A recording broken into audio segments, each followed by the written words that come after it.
Panel is titled How to Decrease Publication Misconduct in Balkans, and I'd like to invite MARUŠIČ, BAŽDARIČ, Stefanos TRIARIDIS and UZUN for the panel. And one note, after the session we're going to have a group photo, so please be at the stairs in the down there. Okay.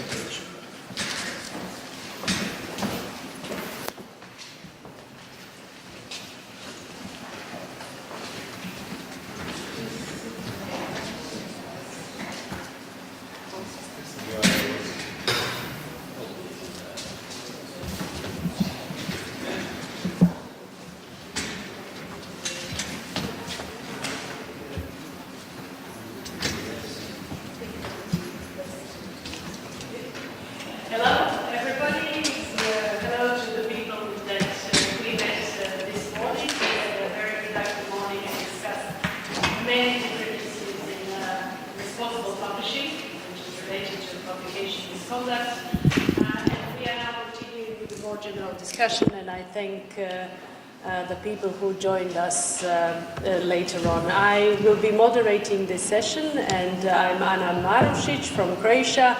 I am the professor of anatomy, but also now more involved in teaching evidence-based medicine, and I'm head of the Department of Research in Biomedicine and Health at the University of Split in Croatia. And I used to be editor of a Croatian medical journal that is in a way similar to Balkan Medical Journal, a national general medical journal that I edited for a number of years. And now I'm the editor of a Journal of Global Health, which is another little bit different journal than this. I have been involved in editorial organizations throughout my whole editorial professional life.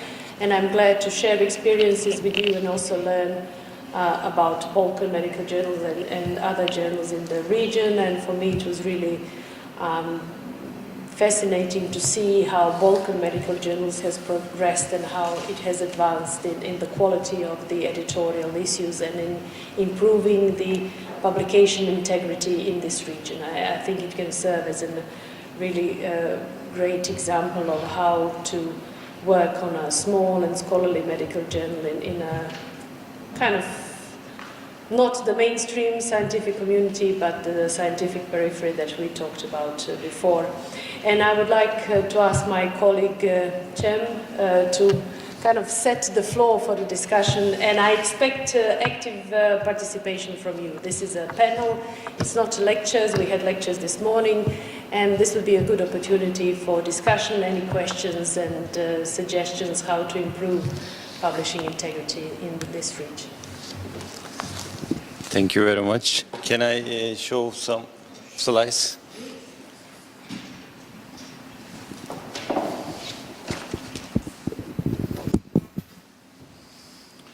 Dear moderator, dear colleagues, good afternoon. I would like to give you some short explanation related to our journal and related to the subject here. I met Professor MARUŠIČ and Dr. BAŽDARIČ last year in Brussels, and I invited them to make a course for our editors, and they kindly accepted this invitation. I thank them again for their support. Also our friends from Thessaloniki University, Stefanos Triaridis, who is the editor-in-chief of the Hippokratia journal, has visited us last year or 2 years ago. And he also accepted our invitation, and I also thank him for coming again. Our journal has some progress in the last year according to the impact factor, and this year, in 2014, it was accepted to PubMed Central. I think the progress will improve again. A most important advance of the Balkan Medical Journal has been the training of editors, referees and authors. For this purpose, numerous workshops, seminars summer school and training activities have been organized by the editorial board. There is an essay which will going to be published in European Science Editing February issue this year about the history of our journal. For example, the 14th education activity was the basic features of a good scientific journal, which was held in January this year. And the distinguished colleagues came here and shared their experiences with us. And also now, the most experienced colleagues are here, and we have a very good workshop together with them, which will last 1.5 days. And also our journal website, you can find some useful information for authors, editors, as well as for reviewers. And also at the journal's news page, you can find these meetings videos there. If you lost something, you can watch the videos there and you can catch the details. And this panel, how to decrease publication misconduct in the Balkans, I think is very important with the participation of distinguished colleagues. Also, another important thing that the 3 important journals on general medicine came together. Croatian Medical Journal, Hippokratia, which we take a good example for us, and we learned a lot of things from their experiences. The number of articles originating from Turkey has increased significantly in this millennium. In 2000, the EC Web of Science Index included 6,985 articles, which number soared to 31,457 in 2012. In parallel with the Turkish economic growth in the last 10 years, numerous developments in the academic field have positively affected Balkan Medical Journal, which is supported by Turkish academicians and financed by the Turkish academic system. With the growing number of publications from Turkey in journals published in English and the requirement for new academicians to publish articles in journals indexed in Web of Science, many authors have had language problems. Authorship and citation training is not adequate, unfortunately, particularly for new researchers. These circumstances have led to an increase in publication misconduct. Dr. BAŽDARIĆ and her colleagues assessed plagiarism in submissions to Croatian Medical Journal and found that most of the plagiarized submissions were from China, Croatia, and Turkey. Dr. Paul White, who is the co-editor of Anesthesia and Analgesia Journal, made a presentation in 2011 in Istanbul. And he showed these slides there. Why discuss this problem at an ethics symposium in Istanbul? And on the slides, as you see, the number of plagiarism found at submissions is higher from the submissions Turkey and China. And the percentage is very high for our country, unfortunately. And he explained this. First, the most common form of plagiarism in these countries was for scientific English. And secondly, the authors in these countries often fail to understand the necessity to reference any material which is taken from another source, even if it is not a verbatim quote. Finally, the more serious forms of misconduct, which have involved leading clinical investigators in both the United States and Europe, have involved intellectual theft, data fabrication, failure to obtain ethical approval or patient consent, he said. This is a common example seen at submissions to Balkan Medical Journal. You see the plagiarism text in red color and the plagiarized text in the green color. And as you see, it's a verbatim text taken from another source and put into the text with a reference. Also with a reference, this is plagiarism. And we shouldn't do that. We should write them with our own words, which may be called as technical plagiarism, that is verbatim text with original citations. There is no intent to harm in that, but it is again a plagiarism. We should cite the original articles. Also, if we cannot change the words, we should quote them. Paraphrasing may not be enough in some situations. So we should check the paraphrasing. Changing several words, that doesn't mean that it is an original text. I advise my colleagues to write the text in their language, in their mother language, and then translate it into English. Use of authenticate and several other plagiarism or similarity text programs can be useful. We can check our papers with those programs before submission. Ethics courses are also found useful. Vukovic Dekic from Serbia has several studies on that. However, there are some question marks on the acceptable or unacceptable self-plagiarism, also plagiarism at materials and methods section. The lack of consensus, however, in plagiarism definition or universal guidance means that authors from developing countries and for whom English is not mother tongue might be at high risk of plagiarism through the use of material does not contain data or intellectual property, as reported by Dr. Roy. Several measures have been taken by the scientific committee in Turkey to mitigate publication misconduct, although problem remains.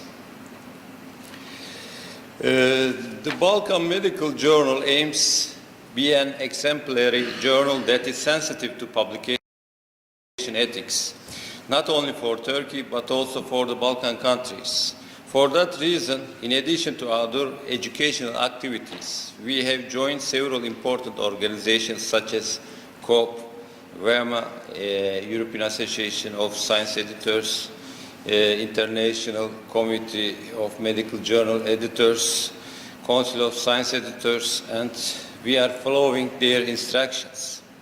We were able to prevent incidents by warning authors prior to printing, and a message of sensitivity was sent to all stakeholders when retracting an essay. We always strive to exercise care with regard to the matter of plagiarism. The manuscripts sent to the journal are filtered at least twice using commercial software, and the resulting data are sent to the authors.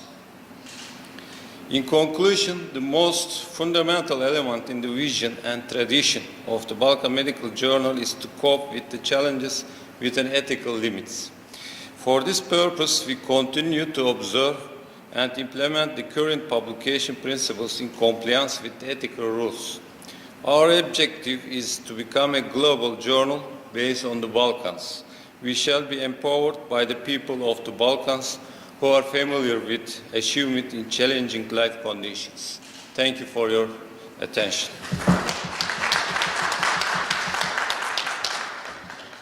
Thank you, Jim. Thank you. Any questions or experiences? You heard an experience from a gentleman. Maybe we are all in this dual role of editors and also mostly, I would say, of researchers. What are your experiences when you're an author of 4 different journals? High-impact journals in the developed communities? Is it similar? Do you get a similar treatment? Because I think in other journals you don't get a report back, which I think is very important for an educational purpose, that you send your report to the author so that they can learn about the extent of plagiarism, because as I think we all agree that it's, at least in the beginning of this exercise and increasing the integrity of the journal and the publishing process, it's important to serve as an educator so that we get our editors, our authors to know about these processes and to pay attention to them. If I will ask Ksenia later to comment on the experiences of Croatian Medical Journal, but I would like to ask Professor. No, it's okay, because she talked before. I think you can provide experience from Greece, from another country in the Balkans, and one of the three journals that Jem mentioned, and I just want to read a few words about Professor Stefanos TRIARIDIS. He is the ENT specialist, associate professor at the medical school in Thessaloniki. I don't have time to read his full CV, but I just want to say that he is the editor-in-chief of the Hippokratia, the journal from his region. He's also the member of the editorial boards of the Journal of the Pan-Hellenic Society of Otorhinolaryngology and the ISRN Otorhinolaryngology. So we all have the editorial experience and publishing experience. So, just a moment. I haven't actually done any preparation in order to present a formal presentation, so I'm going to give you some example from our side and been able to actually open a discussion in order to be able to answer more questions and to actually share some of the experience that we've gained over the years with you and see how we can overcome the issue of having ethical misconducts from authors, from our reviewers, and sometimes from the editors themselves. So to start with, this is the site of our journal, and you can see the instructions that we have the annual seminar that we do for our reviewers, and we have links for the ethical issue, and we have the statement. The statement is a result of a workforce that we had 3 years ago, if it's working, yes, where we actually classified all this publication ethic violation and misconduct by authors, by reviewers, and by editors themselves. And we've all heard during the morning session regarding this. I'm going only to refer to them as to add some knowledge that we've experienced during the last years. So data fabrication, you see all the statements, and we kind of gave a definition to every one of these ethical misconduct. Our understanding of the definition and some additional information in order for our reviewers, potential authors and editors to be able, going through this product, which is actually after arguments within the editorial board force that we've actually decided all this and in order to have some sanctions as well, because at the end of the day, when you do have an ethical misconduct, there should be some kind of sanction to authors, to reviewers, or to the editors themselves if they're the one that actually did all this misconduct. Now, data fabrication, which was mentioned earlier this morning, which is a very serious ethical misconduct, is very difficult to detect. Sometimes we might have only small details in the manuscript, which is the difference in numbers in between the abstract, the results section, the tables themselves not matching, or having misleading information. So you'll with the help of the statistician or yourself, if you're capable of doing your statistical analysis yourself, you can actually ask for the raw data, and we have rules of asking the raw data from the authors in order to be able actually to go deeper in a potential ethical misconduct. Now, data falsification is easier to detect, and it's actually easier from data fabrication, because data fabrication sometimes you cannot prove, but data falsification, especially if you see that they use the wrong statistical or the wrong instruments or the wrong way of designing the study, and then somewhere during the study changing the outcomes, changing the way they creating new outcomes and things like that. So sometimes this is easier to detect.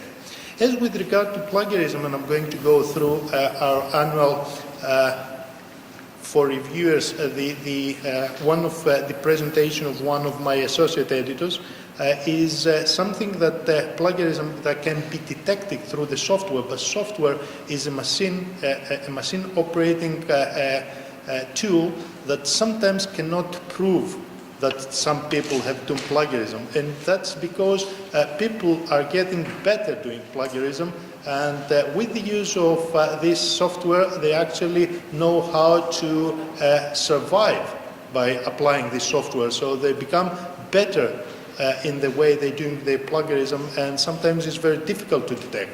So you have plagiarism in text, you have plagiarism in style, you have plagiarism in many rules. I have to highlight what was shared earlier by Ksenia, that you have to include the references in the plagiarism software, because sometimes it gives you a lot of information regarding the way they're acting.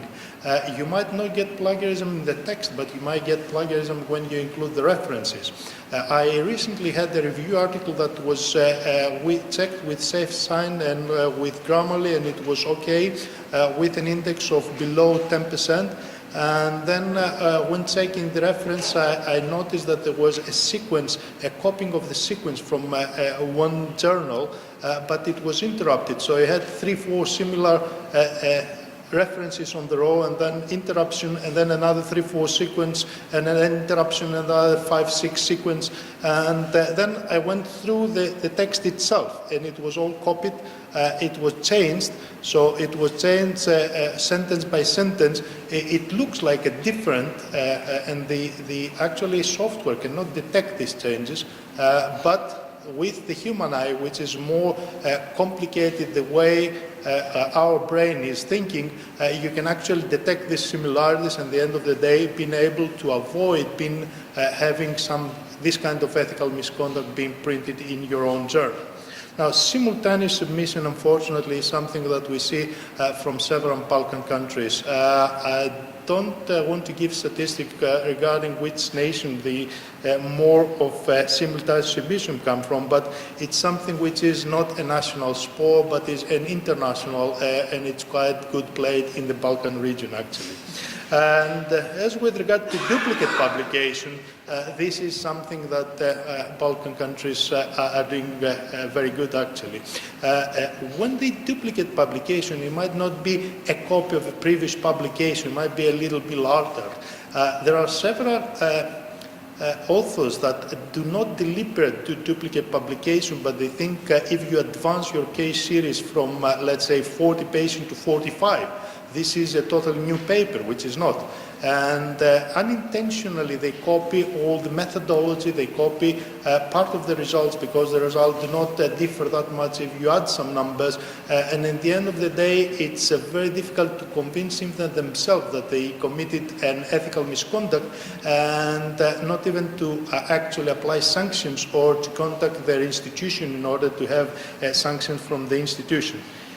With the redundant publication, it was earlier said regarding this issue, which is the other called salami publication, which is when the authors conduct a study and they break some of the outcomes, produce one manuscript that they include most, and then in order to have 2 or 3 publications from the same study, they actually seek for other statistical methods for having secondary outcomes, and then advance the number of publications coming from the same cohort in the same study. Gifted authorship is a big problem, and apparently it's not uniform, the attitude of the academics all over the world. In my country, unfortunately, we still put the director of a clinical unit within every paper that is produced. I know that is wrong, but that's the truth. And it's still going on, having the senior author in every paper being produced by the department, having as senior author the director of this, even though he has not been involved in the study or in any of the academic fields that a publication is involved, data collection, statistical analysis, etc., which is something that we actually are trying to improve, but we're not still there.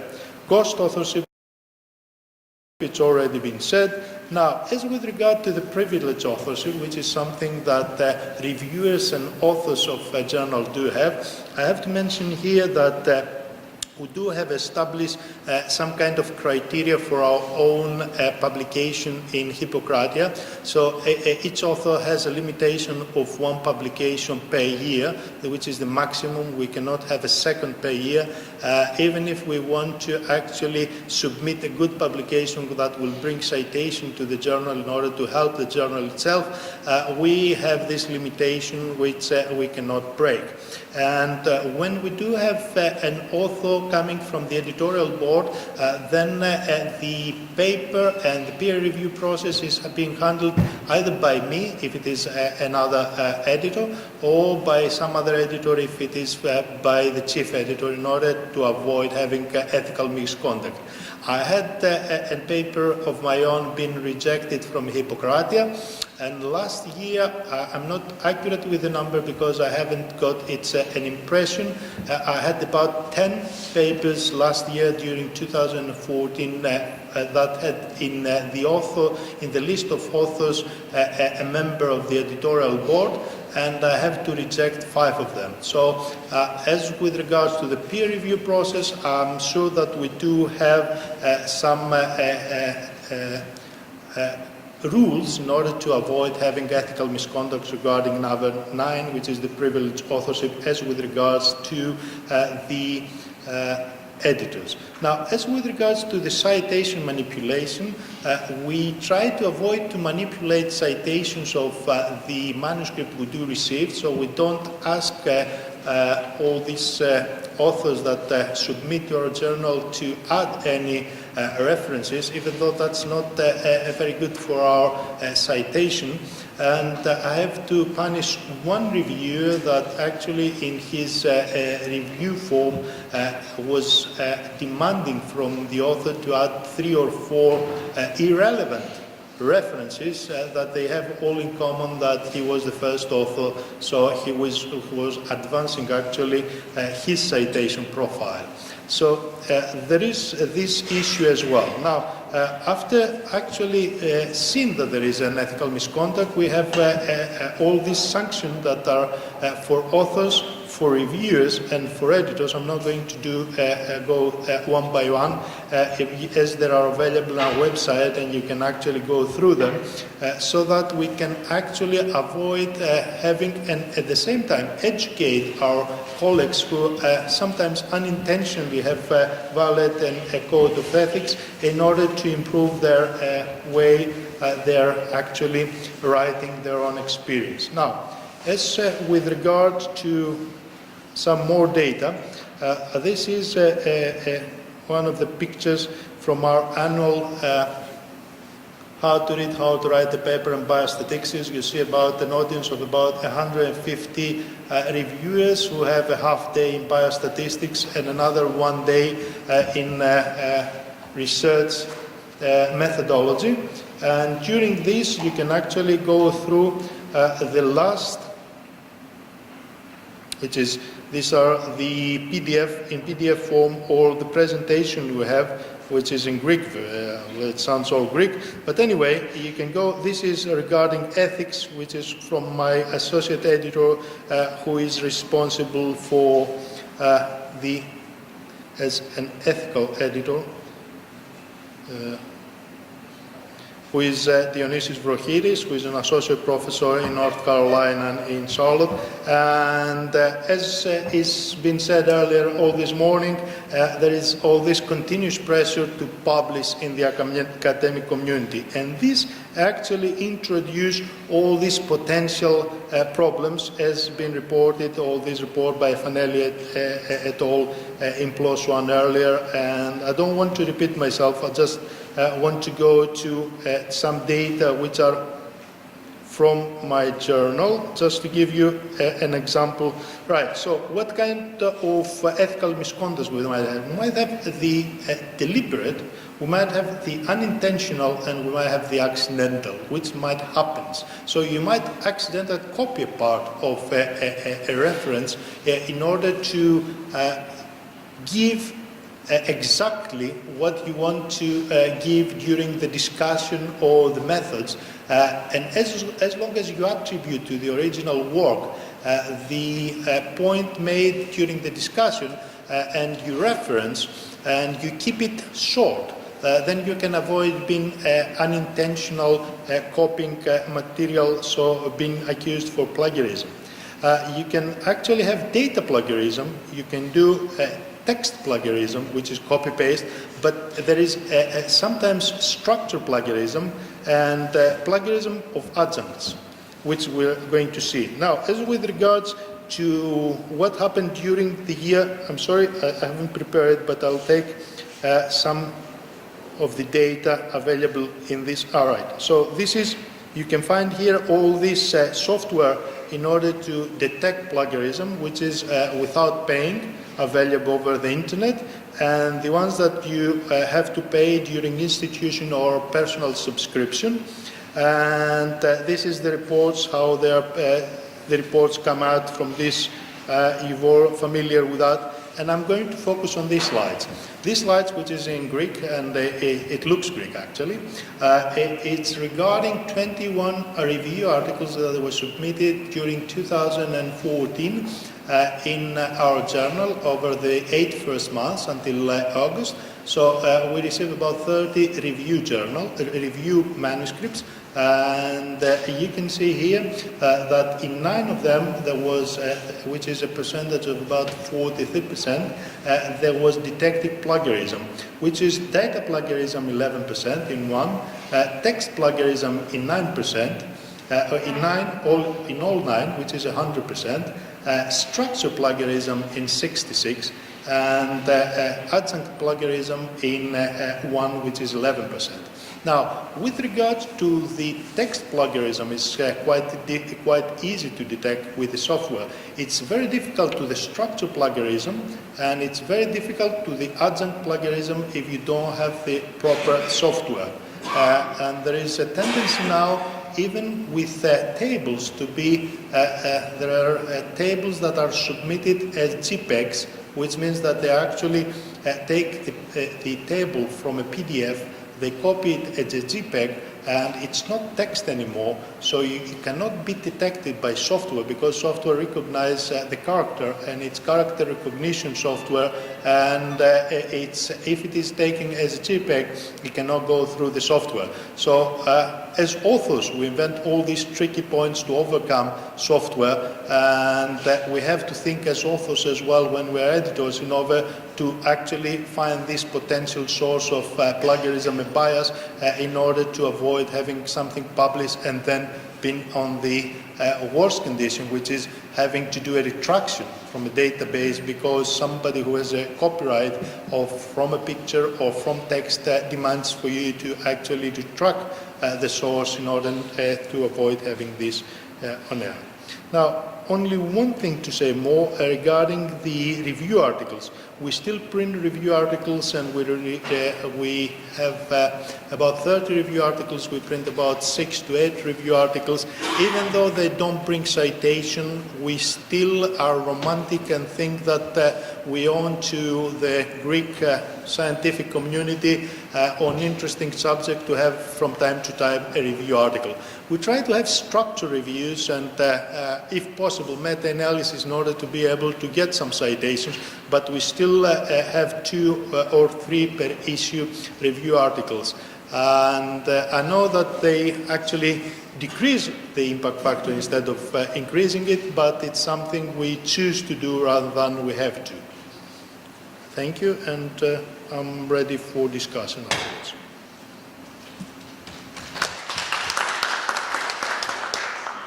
Thank you. Any questions? I may ask a question about maybe other things or things of it. Why did you do this only for review articles? What about original articles? Yeah, well, we have found that the review articles are the biggest source of plagiarism. With original articles, we usually are focused first before we actually check them for plagiarism. We check for the statistical, for the design of the study. Majority of them are rejected at the stage of seeing that they don't have a methodology of properly addressing the hypothesis they are supposed to address. And then whoever survived in this first, because we have currently a rejection rate of about 75%, which is not a rejection rate during an editorial procedure, it's a peer review procedure. So unless something is obviously wrong and it will be filtered during an editorial initial step, it usually goes to reviewer. And if it survives from reviewers, the original article, then it is being checked by, we have not noticed so much in the original articles, it's only the discussion sometimes that have problems. It's with the review, with the data fabrication, I haven't found yet something to be 100% good in order to detect. With falsification, it's mainly the statistics that will give you a clue. The software has some cons as well. I'm not an expert, and I'm waiting your opinion on that. So I actually introduce a question there for you to answer and educate me as well. And for case reports, we don't routinely do. But case reports, usually there is a tendency of reporting the same case. It's more duplicate publication. What we've seen is somebody reporting the same case over and over again. So if you actually do a search on the authors, you save yours. And the other thing I have to admit is that we don't have we don't have for the journal now a subscription to authenticate.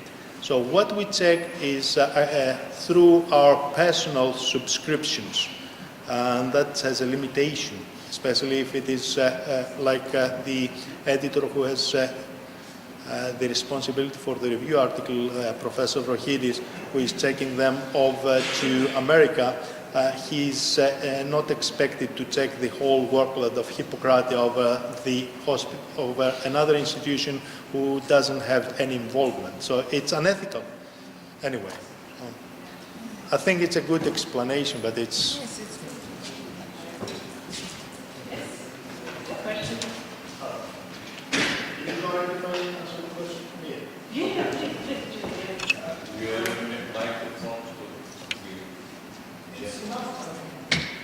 in order to record your face.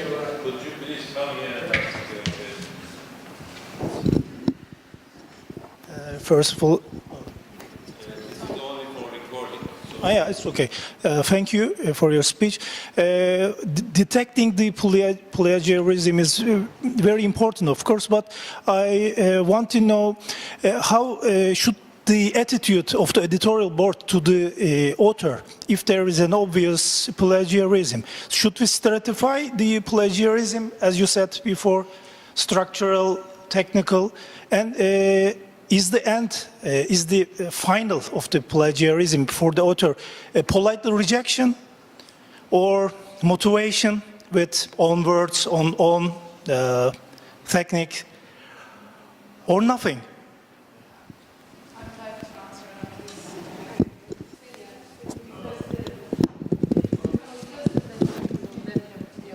Oh, no, gentlemen, I'll leave Ksenia have the first thing. So it's all right.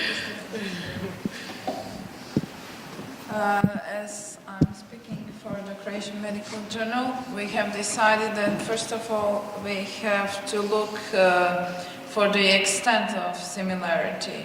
Is it below 25%, between 25 and 50%, or is it more than 50%? If it's more than 50%, we are not even interested in intention. Only if it's more than 50%, and it cannot happen that this is technical plagiarism, if it's more than 50%. So if it's more than 50%, I will write the report and it is immediate rejection after I manually verify the article. And if it's true plagiarism, major plagiarism, in the sense that we had an article submitted, the same article, and only the title and the authors were changed, and instead of India it was written Iran, and all the rest of the article was the same, I even wrote to the institution. I connected with COPE and the officer, the delegate of COPE in this country, and I wrote to him. But unfortunately with no answer. And if it's below 50%, those cases we discuss what was plagiarism, in what section, how can we do, if the data is original, this is really the most important thing. If it's new data, interested to publish, how can we help the author to correct those issues? We are not interested in punishing people, we are interested to publish new interesting data and to educate authors. Thank you. Just to give my point of view as well, the intention of an editorial board is not to actually employ some sanctions or be the bad guy. It has to actually control some issues in order to not to expose any legal action, not to be in the very bad position of defending the journal later or doing retraction, which will actually not look nice for a journal.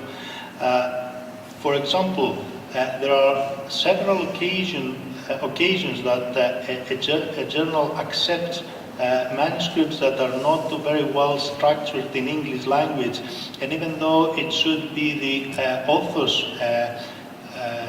to improve the language, we do editorial linguistic review and we actually rewrite part of the discussion with proper English, which is not one of the tasks that should be on our back. But anyway, this is just to see our intention, to demonstrate our intention.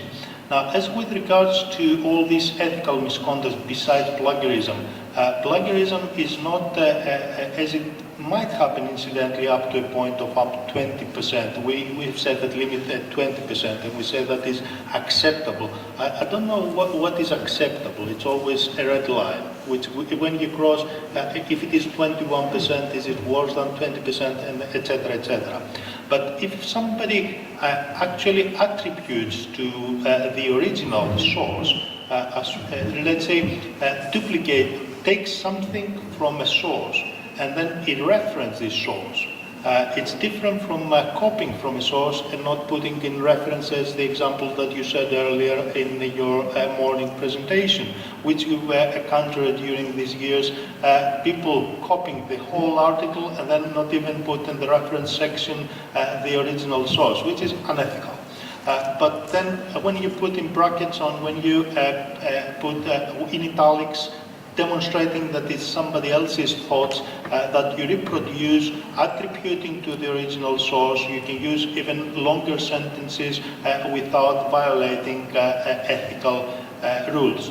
Now, when we say sanctions, it's mainly that we have him under probation, that for future submission we double check not to be again in the same difficult position of, because we had accepted manuscripts and then reject them afterwards, that we found out that tables were not original, because it's not only the text. You might detect in or we had accepted and they didn't have permission from parents for minors that were exposed in pictures. And nowadays we check them all at the time that we're about to accept. So we actually need all in order to be able not to alter our decision. We used to accept and then check the tables, and in a second phase check the tables and the illustration. But because it happened twice, to be during the proofreading process and then find out that there wasn't any, even though it was written, that we do have, but they didn't succeed to actually demonstrate this document when we asked for it, because we asked at the time that we were proofreading. If they say we have the document, signed consent that this minor should be included because he had facial features, and then they didn't. They did obtain finally, but it's a wrong way to actually manage the issue. What we find is that we are very precautious when we do have alteration of the list of authors, because then there might be issues between the authors. We had some alteration of the list which we accepted, and it was signed by all authors, and then one said that he didn't sign it and somebody else signed it. So anything can happen. It's what legal action can you take? You cannot take. With the duplicate publication, what we tend to do, because most of the times is simultaneous submission, and by the time, because we're not the fastest in peer review, by the time we actually sometimes accept a manuscript, it's already been online by somebody else. What we do is we inform the journal that already has published or accept this manuscript that it was simultaneous or duplicate submitted in our journal, and it's up to them to provide any sanctions, if any.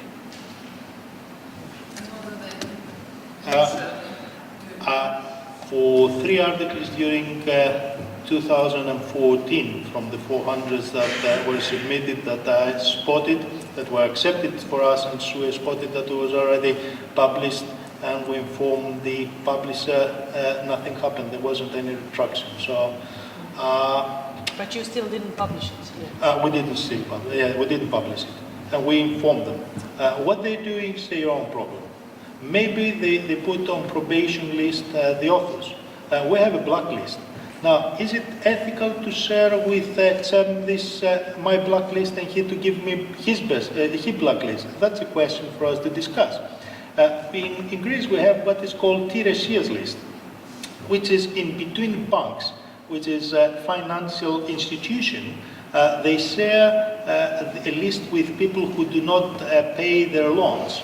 And what happens is you cannot go to another institution, take another loan, because you are on a blacklist, which is under the table being distributed in between the financial institution, which is illegal, but it's appropriate for them, because it's, is it legal if you have on the Balkan Peninsula a blacklist which is circulating in between journals?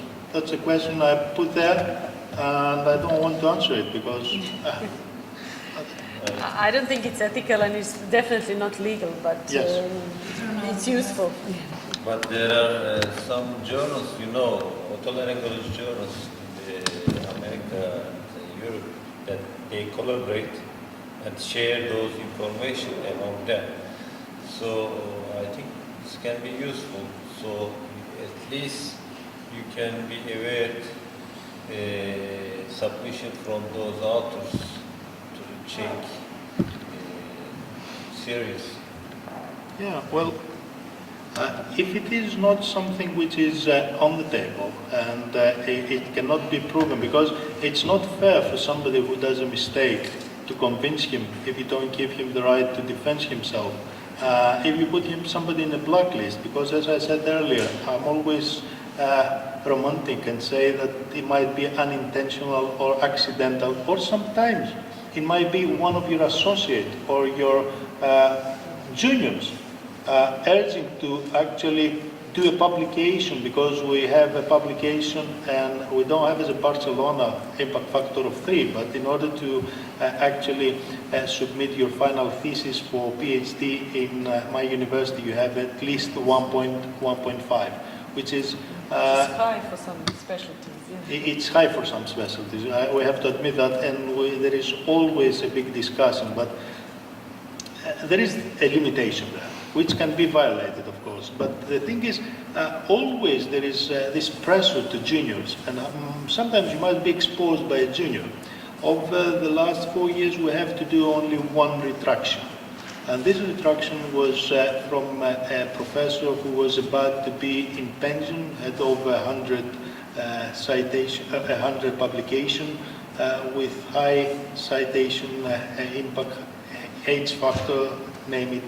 And one of his junior PhD candidate wanted to publish something and did a lot of copying without attribution at all.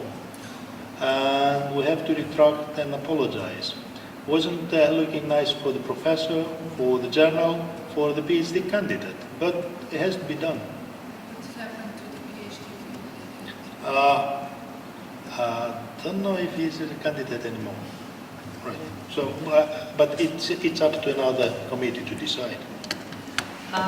I think, before you think of your questions, that I really do ask you to either present a case of what you know or a question that you may have of editors, because you may either be involved in journal publishing or publishing as a researcher. I think it's important that we ask questions, and we all have these anecdotes and problems that cannot be solved. And as I said this morning, it's usually never a black and white situation. It's all shades of grey, and sometimes it's very difficult for either the editors or members of the journal to make a decision.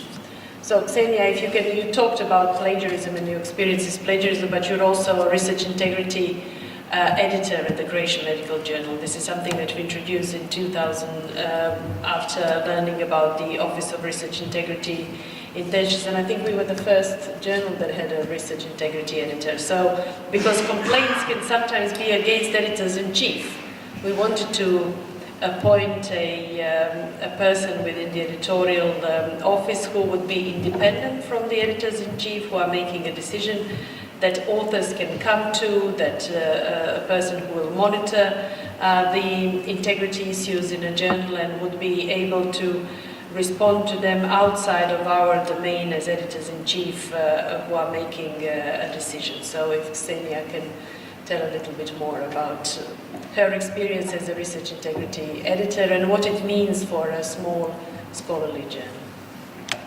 Yes, thank you. I closely collaborate to our associate editors who are now, after a few years, used to me and used to, if they spot any ethical issue that they are not sure of the answer, they address all those cases to me about ethical bodies approvals, authorship disputes most often, and plagiarism. Those are the cases we are dealing with most often. I have never dealt with data falsification or fabrication yet. So in the cases of authorship disputes, as in the other cases, we follow the COPE guidelines. And recently we had a case from Serbian authors. One, at the submission there was, 5 authors, and at the stage of the acceptance of an article, there were 4 authors. And we asked them to come agree upon this, and they didn't come upon the agree, and we have withdrawn the publication. We didn't publish that article. So those are my recent experiences. I think it's really important for a journal to have a research integrity editor or section editors that are capable to address ethical issues and to follow up the trends and to be up to date metaethics.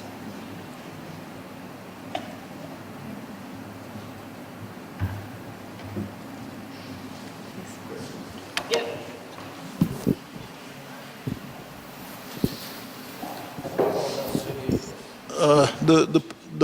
Performance of reviews are very important in detecting scientific misconduct.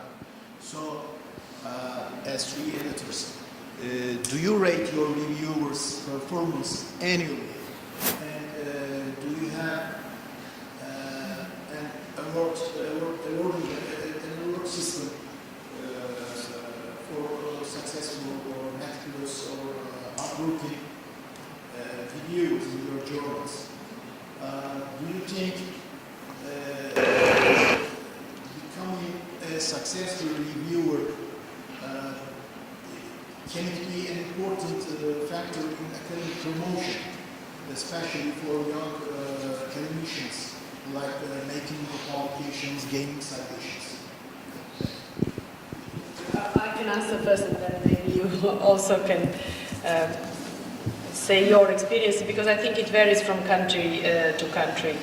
I think it's very difficult, and I think all different journals have different ways of finding and keeping good reviewers. It's very difficult to identify good reviewers and get good reviewers. This is something that we're going to talk about tomorrow, and I'm going to present some, what evidence we have about how peer review works, and is it possible to find to make a good review.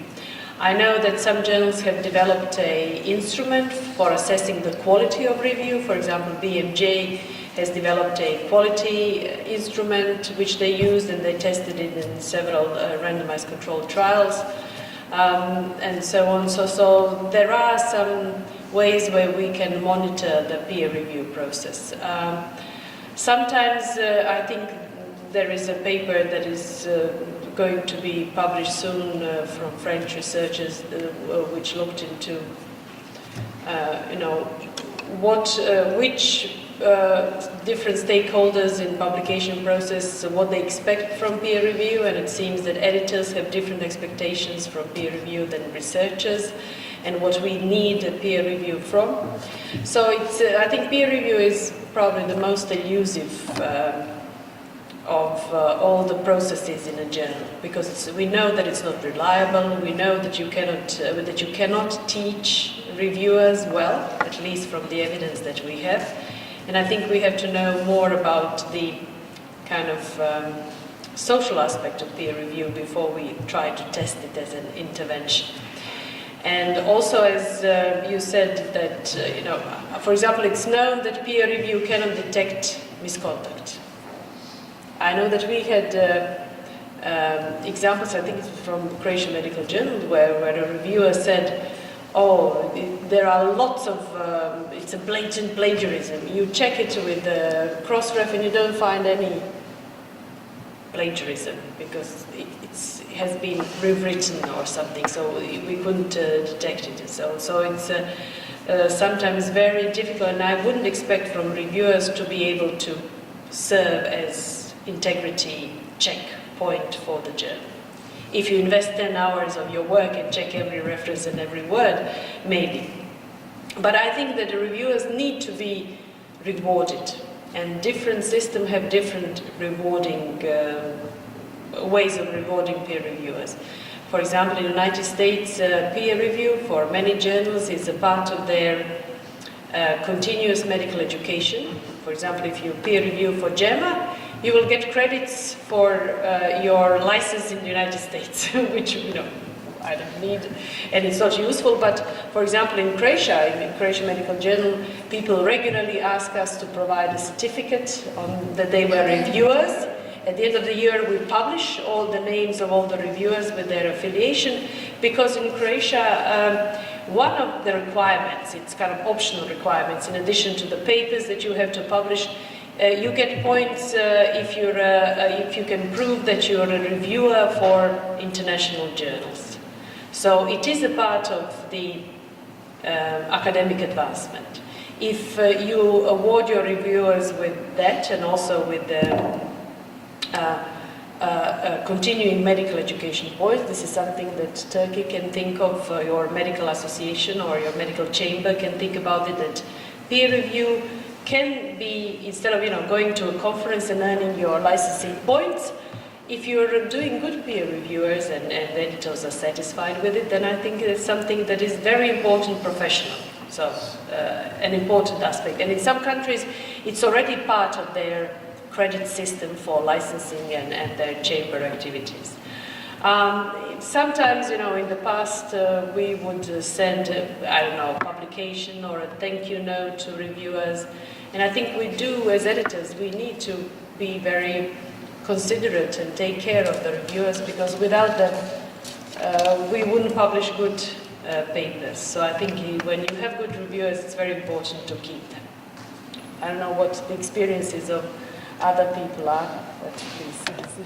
In Croatian Medical Journal, our associate editor, a young doctor, is actually grading all the peer reviews. And at the end, he rates the reviewers from, 1 to 5, and the reviewers that are lower than, 3 are excluded from the list. We don't send them again the review.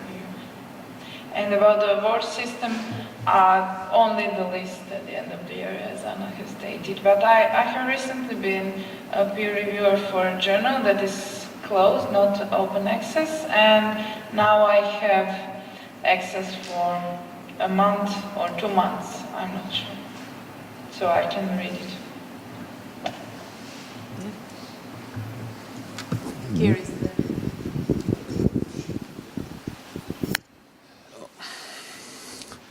I have a question. Just for just Okay, I have a question. I have 2 questions. One of it about preferred referees. In the point of ethical view, is it good job to prefer preferred referees, to use preferred referees? And the second one is preferred reviewers, referees, or preferred about your opinion, preferred referees, and what is your ethical point of view about blended, double blended, or single blended peer review system? Should the authors' address and names should be closed, or it may be opened? Thank you.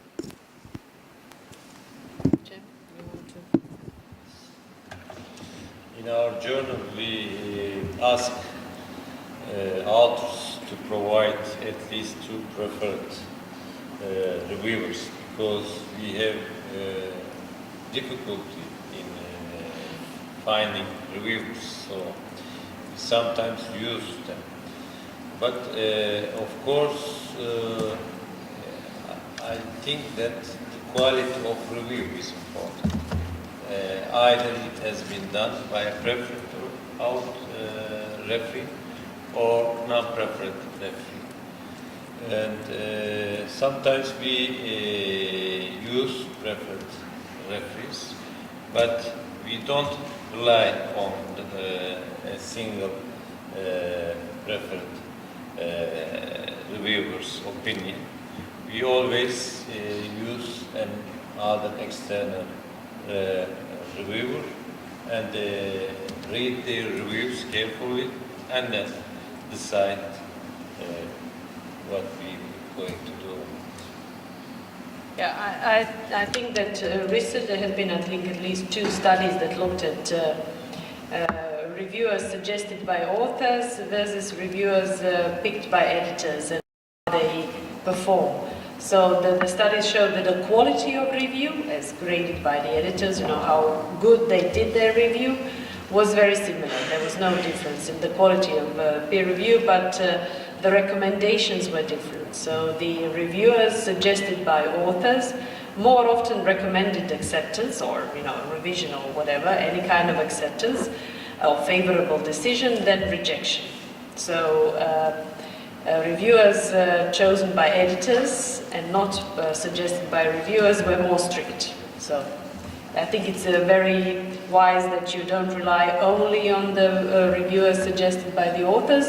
And actually what journals do, they ask authors and they get these names into their database, but they don't use it for that journal. It's more of a kind of improving and building up your database with good reviewers than anything else. So I think one has to be careful about it. It's a good way of increasing your pool of reviewers, but it's not that good. But you also asked about the blinding.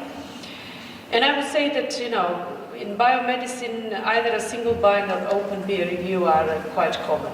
I know that there have been studies about open peer review showing that it's not better than single blind peer review.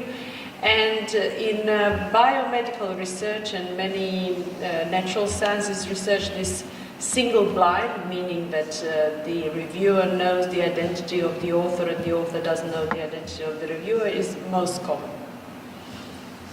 And, some people say that it's better for the open, it's better to have open peer review, because then at least the reviewers are careful about what they say. They cannot say, oh, this is bullshit, reject this.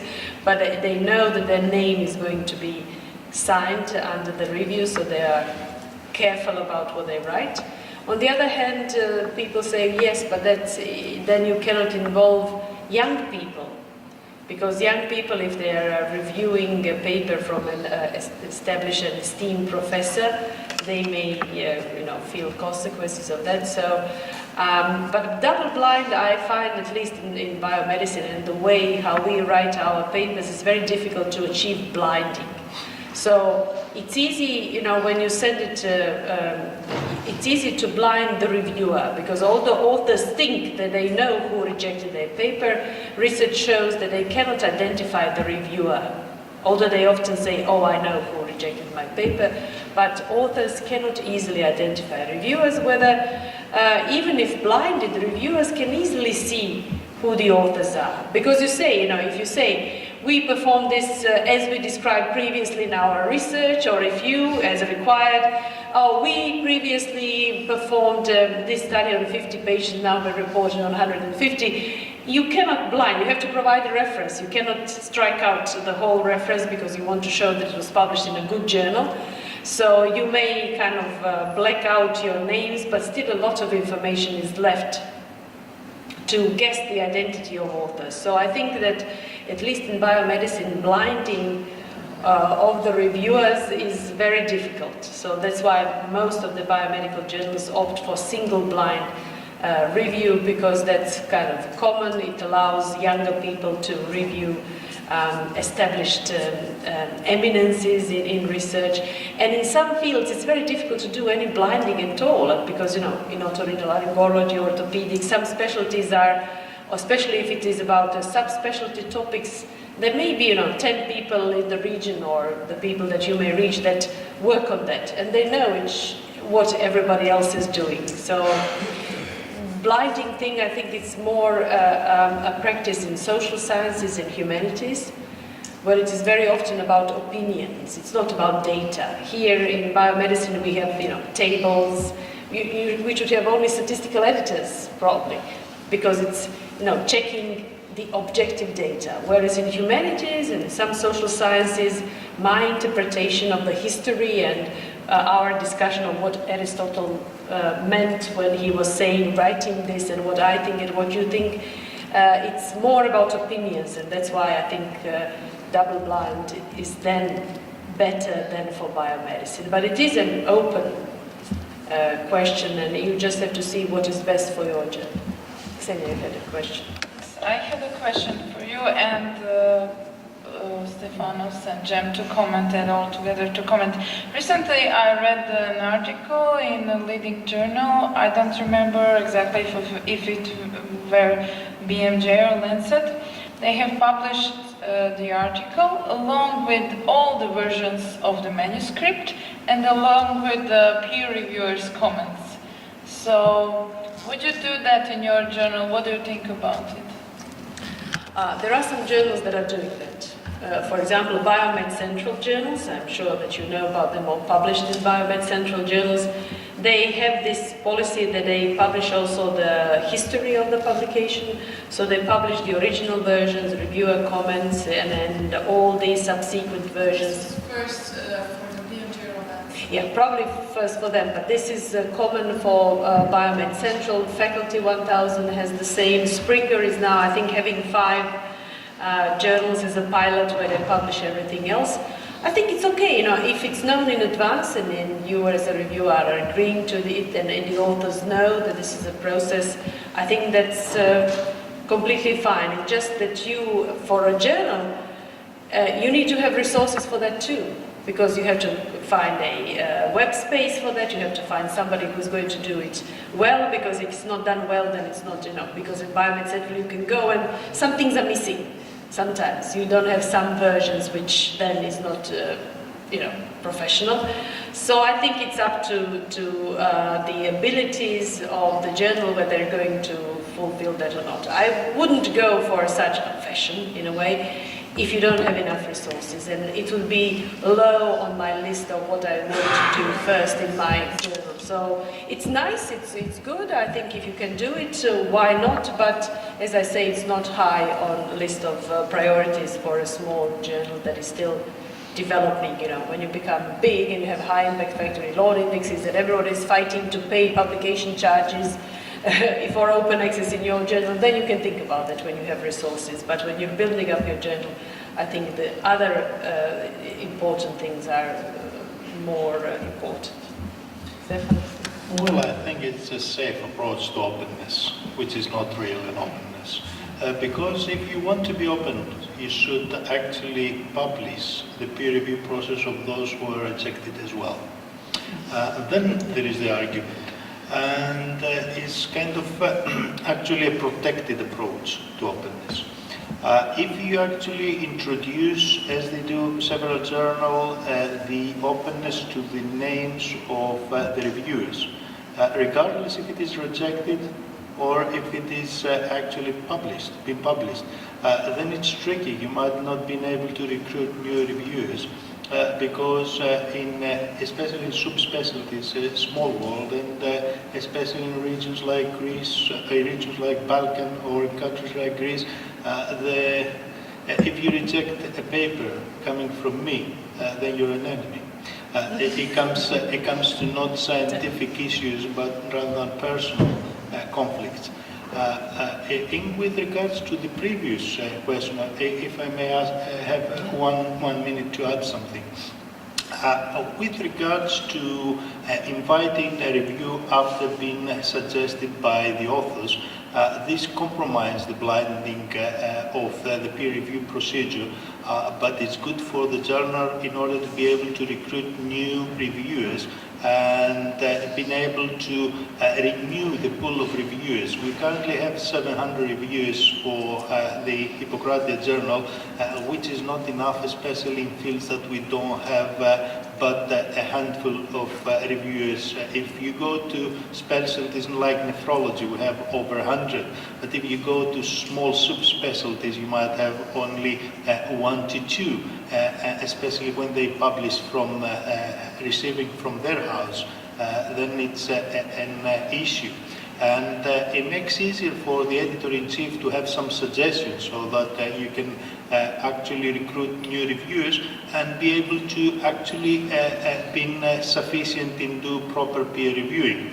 Now, there is compromise in blinding, and sometimes you have to address this issue by accepting suggestions and at the same time use editorial procedures and use from the pool of reviewers, and then the editor has to receive all reviews and do a synthesis himself.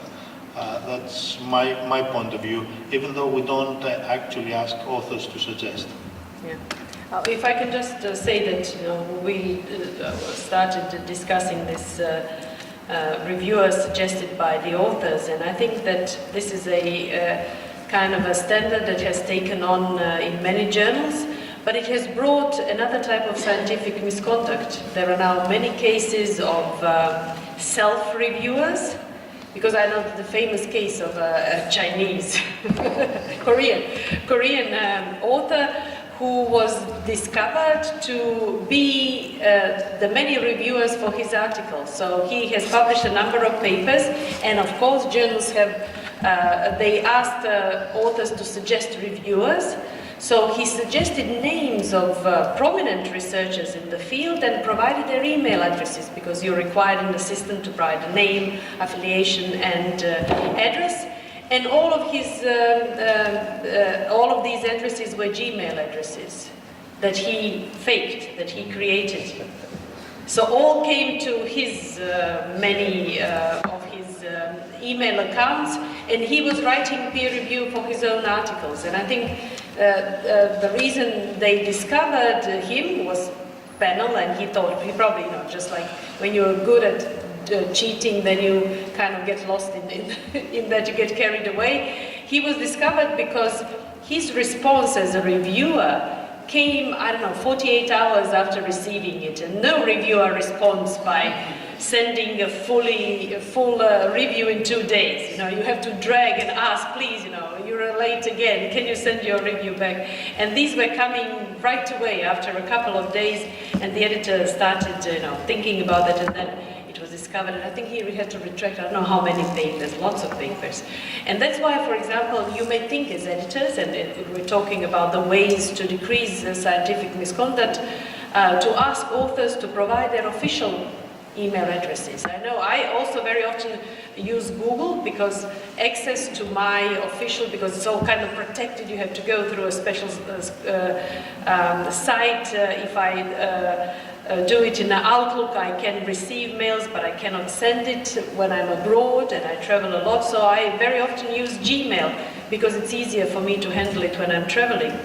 But I would suggest that you ask authors that they provide their official mail from their official institution, and not Gmail, Hotmail, Yahoo account, because then, again, there may be a possibility for misconduct. And if Ksenia will comment on that, and it's amazing, you know, we try to check scientific misconduct, there are new ways of, like, we're teaching people how to cheat better. And I don't know, Ksenia, if you remember from the last World Conference on Research Integrity, the director of the Office for Research Integrity was presenting a case of a new way of misconduct, which was called avatar misconduct. You know, like avatar, like you take an identity in a game, video game. This happened also in misconduct. There was a lady who was cheating her lab books, and said, no, it's not me, it's my colleague. I wasn't guilty, it was she providing me, we corresponded through an email, and she created a whole identity.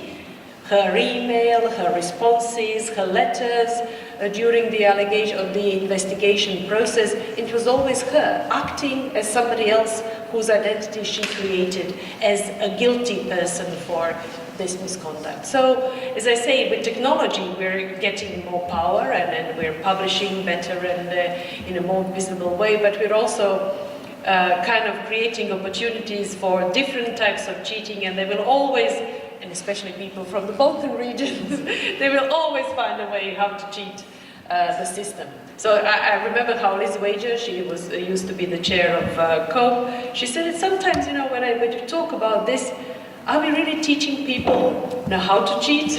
Because we're telling them all of our tricks.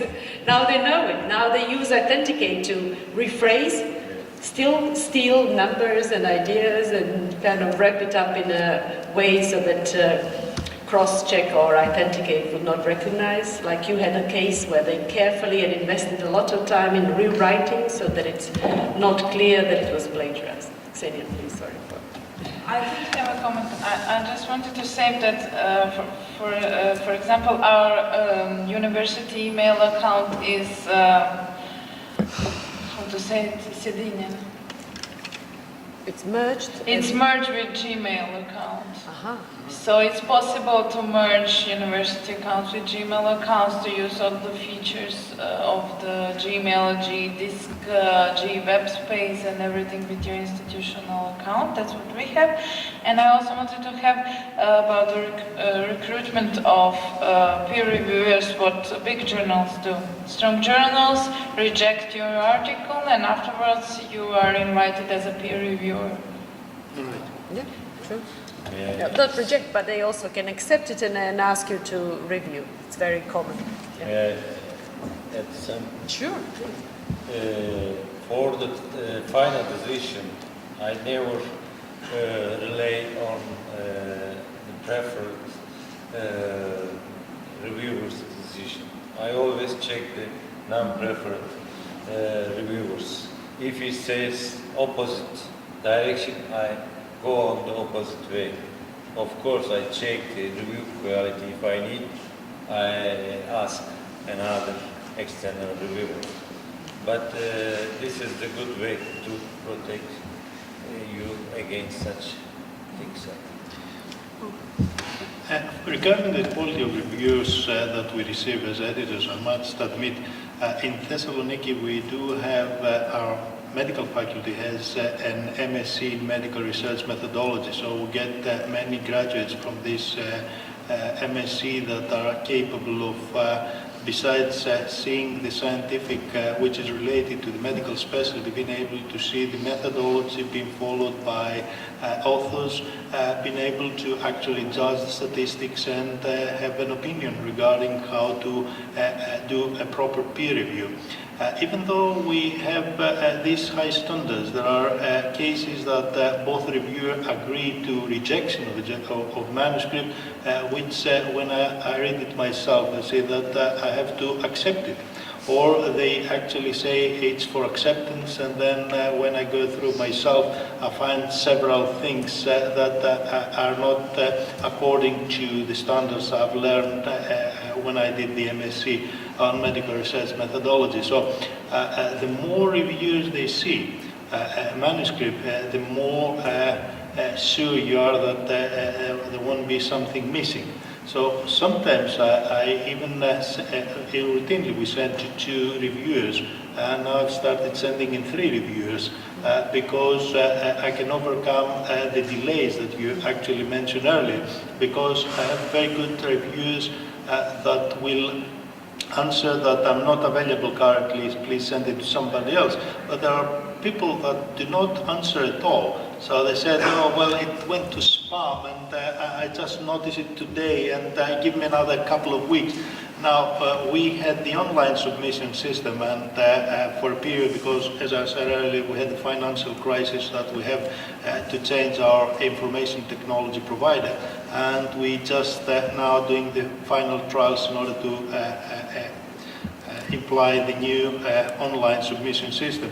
Sometimes you think that this works on its own, having all these repeat reminders, but in the Balkan region I found it's very, you have to personalize the contact with the reviewers.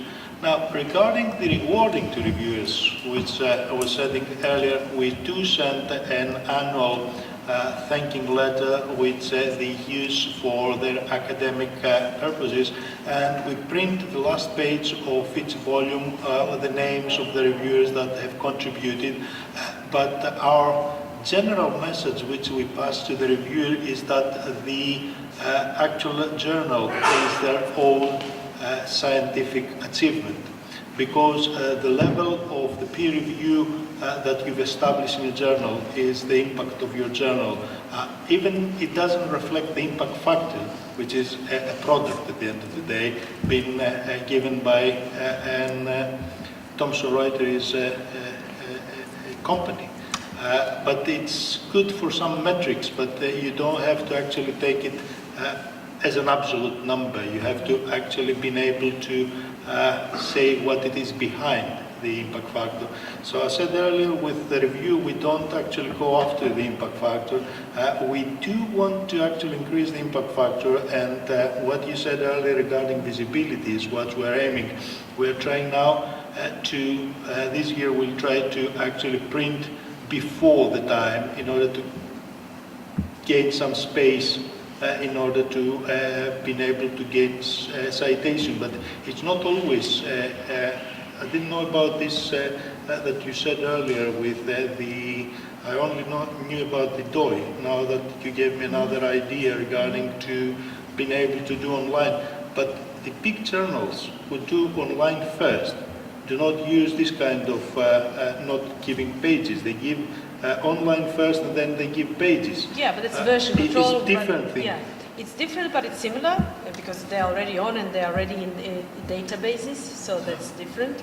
But you know, for us it would be difficult and time-consuming and resource-consuming that you have, one version, then the other version, then the third version. It's too complicated for small journals. You know, big journals that have big, computer systems for that. It's fine. It's for smaller journals. Yeah, the for best smaller option. journals, it's the best option to start, to use article identifiers and print as soon as possible and have your presence on the web. Here and then you can. I want to ask regarding the gift authorship. Sometimes you open your editorial dashboard and you see some manuscripts with many authors. As a clinician, I can guess such study can be made by 5 or 6 authors, but you see 8, 10 people. In our country, and I think in many Balkan countries, the senior staff enforces the junior researchers to write their names to the manuscript. What could be the editor's responsibility to protect the junior staff from this kind of enforcements, or to prevent gift authorship? What can be made? Thank you.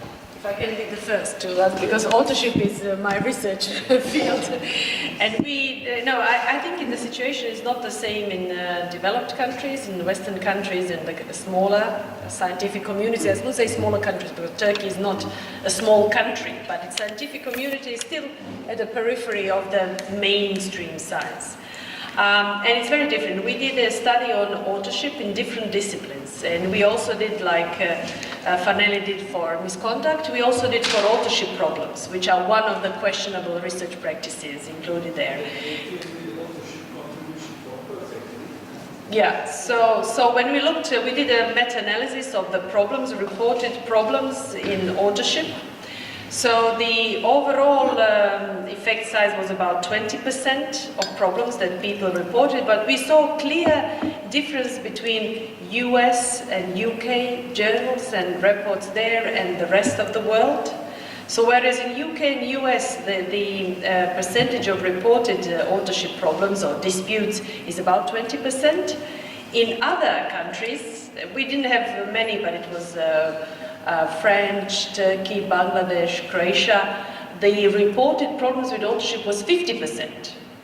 So really huge amount of problems, because it's all about reward systems and academic promotion. You need to be an author in order to, for academic advancement. The systems of evaluation are a little bit different in the Western countries, especially UK, US, so it's difficult.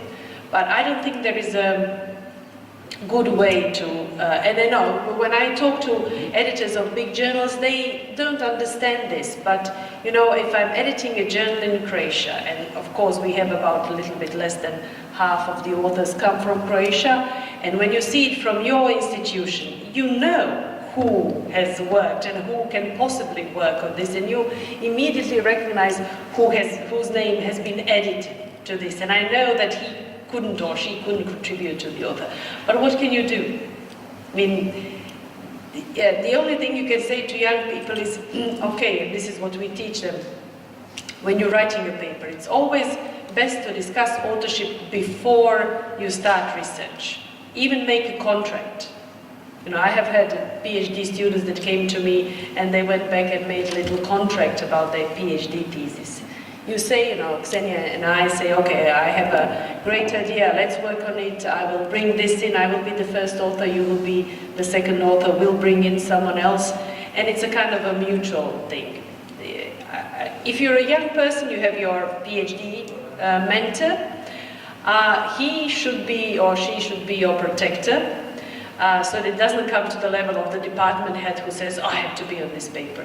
Even if you are younger, and I know many students that do all the work and they never appear on the paper. It may be their diploma work, they would do a lot of work, but they don't think the students have to be on papers, and they get dropped out, and all the professors are on the paper, which is also wrong. So I tell them, go to the professor and say, excuse me, I was taught that these are the requirements for authorship. At least as a young person, you know that you have politely said, no, and you do what you think is right. So at least, for your own moral good, you know that you have said this, and that there are rules, and it's up to the professor to decide. If he says, no, I need to be on this paper, I mean, what can you do? But at least you can ensure that young people know what the common standards, not rules, I wouldn't call it rules, because it's sometimes very difficult to especially exclude people from authorship.